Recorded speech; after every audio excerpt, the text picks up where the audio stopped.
Assalamualaikum warahmatullahi wabarakatuh. Salam planter petani sawit Indonesia. Salam tandan berduri. Sahabat sawit rakyat, jumpa lagi dengan channel kita ini.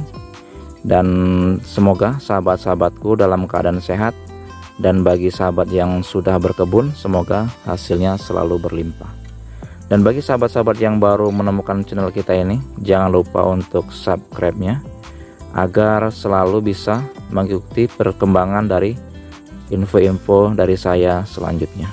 Oke sahabat, pada kesempatan kali ini saya akan membahas mengapa pemupukan kelapa sawit yang sudah berbuah seperti ini harus berurutan. Karena ini banyak pertanyaan-pertanyaan daripada sahabat yang mengatakan kenapa harus berurutan, apakah tidak boleh kita memupuk dengan seingat kita gitu kan. Dan ini saya akan coba menjelaskan kenapa harus berurutan dan apa efeknya bagi tanaman sawit kita. Oke sahabat ya. Jadi untuk sawit yang sudah produksi seperti ini sahabat, yang pertama kali harus kita lakukan itu sebaiknya kita memberikan pupuk alam sahabat ya. Jadi pupuk alam yang saya maksud itu pupuk kompos ya. Bisa berupa kotoran ternak ya, bisa kotoran sapi, kotoran ayam atau kotoran kambing itu sahabat ya. Dan kalau itu susah didapat, sahabat juga bisa menggunakan janjangan kosong itu sahabat ya. Itu jadi fungsinya itu untuk membuka pori-pori dari tanah tanaman sawit kita ini sahabat ya. Jadi pori-porinya membuka, tentu bakteri-bakterinya akan banyak ya, yang bakteri pengurai tanah, dan itu tentu sangat diperlukan bagi tanaman kelapa sawit kita itu sahabat ya. Kemudian sahabat, setelah memberikan pupuk kompos ini sahabat ya, 1 bulan kemudian kita berikan pupuk dolomit itu sahabat ya. Jadi kenapa harus dolomit? Karena dolomit ini kandungannya adalah magnesium dan fungsinya untuk menetralkan pH tanah kita sahabat. Jadi sebelum pupuk yang lain kita berikan ke tanaman sawit kita yang sudah produksi ini sahabat, yang terpenting pH-nya harus netral dulu.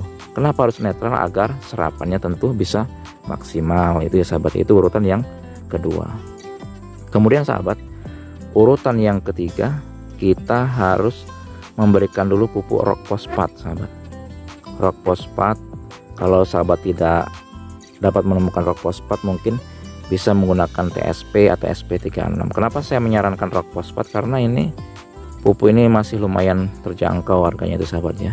Dan fungsi rock fosfat ini yang utama adalah untuk membentuk perakaran baru bagi tanaman sawit kita ini sahabat. Jadi akar disiapkan dulu sahabat sebelum menyerap unsur hara yang lainnya gitu sahabat. Jadi perakaran baru sudah banyak yang tumbuh. Nah, setelah perakaran baru ini tumbuh, baru selanjutnya kita memberikan pupuk urea sahabat.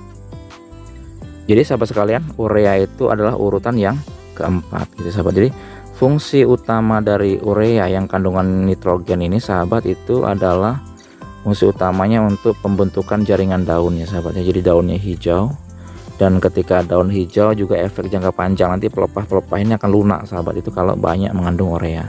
Dan ketika daun hijau pelepahnya subur, tentu serapan unsur hara nanti akan bisa lebih maksimal. Makanya itu pemupukan ini sahabat harus berurutan. Dan setelah kita berikan urea, maka berikutnya yang kelima adalah kita memberikan pupuk KCl atau MOP itu sahabat ya.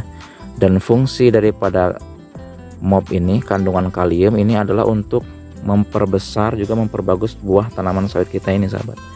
Jadi kalau kita banyak menggunakan MOP, sawitnya akan bisa besar-besar buahnya dan tidak mudah busuk itu sahabat ya. Itu yang harus kita perhatikan. Kemudian sahabat, setelah kita memberikan pupuk MOP ini sahabat ya, yang berikutnya kita memberikan pupuk mikronya sahabat ya. Dan pupuk mikro itu kalau tanah kita itu tanah mineral, cukup hanya kita menggunakan pupuk borat saja sahabat ya. Jadi pupuk borat itu cukup kita menggunakan 100 gram per pokok ini sahabat ya. Jadi sahabat sekalian, borat itu adalah urutan yang keenam. Jadi dan saya juga akan menjelaskan kenapa pemupukan ini harus berurutan gitu sahabat ya. Apalagi tanaman sawit ini yang saya bahas di sini adalah tanaman sawit yang sudah menghasilkan seperti ini. Sebagai contoh seperti ini sahabat, kenapa dolomit harus kita jauhkan dengan MOP ya. Jadi Karena sahabat, kandungan dolomit magnesium itu kalau didekatkan dengan mop ya, atau diserempakkan, itu yang kandungan mop itu adalah kalium, itu saling antagonis itu sahabat ya. Makanya harus mop ya itu dijauhkan dengan dolomit. Jadi dolomit, kemudian rock fosfat, urea, baru mop, sejauh itu jaraknya sahabat. Dan itu setiap pemupukan sebaiknya setiap satu macam pupuk ini 1 bulan. Jadi begitu juga pupuk kandangnya sahabat.